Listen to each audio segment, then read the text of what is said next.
اگر آپ خلا کے ویکیوم میں چلانے کی کوشش کریں تو آپ کی آواز ختم ہو جائے گی، چاہے آپ کتنی ہی اونچی آواز میں چلائیں، یہاں تک کہ اگر آپ کے سامنے ایک بہت بڑا دھماکہ بھی ہو، جیسے کہ ایک سپر نووا ستارے کا پھٹنا، تو اس سے بھی بالکل کوئی آواز نہیں آئے گی۔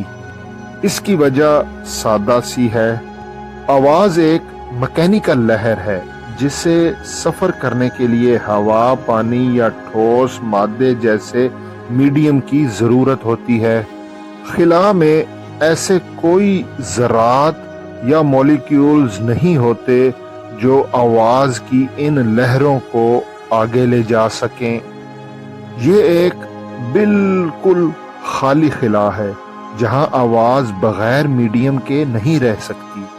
آواز کی لہروں کے پاس جانے کے لیے کوئی جگہ نہیں ہوتی اور دھکیلنے کے لیے بھی کچھ نہیں ہوتا، اس لیے ہی وہ اپنے سینٹر میں ہی پھنس کر رہ جاتی ہے، جس کی وجہ سے خلا میں مکمل خاموشی ہوتی ہے۔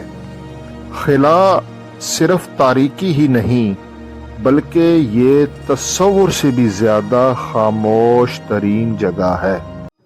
کیا آپ جانتے ہیں کہ اگر آپ خلا میں ہوں تو آپ لوہے کے 2 ٹکڑوں کو اپنے ننگے ہاتھوں سے چھوئیں تو وہ فوری طور پر ایک ٹھوس ٹکڑے کی صورت میں آپس میں جڑ جائیں گے؟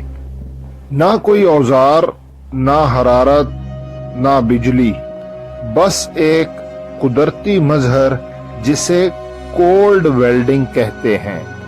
لیکن زمین پر ایسا نہیں ہوتا، کیونکہ آکسیجن کی خوردبینی تہ ہر سطح کو مسلسل ڈھانپے رکھتی ہے، جو ایک ڈھال کا کام کرتی ہے۔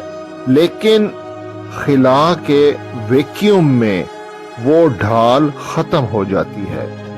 دھات کے ایٹموں کو معلوم ہی نہیں ہوتا کہ وہ 2 مختلف اشیاء سے تعلق رکھتے ہیں، اس لیے رابطے میں آتے ہی فوری طور پر وہ آپس میں جڑ جاتے ہیں۔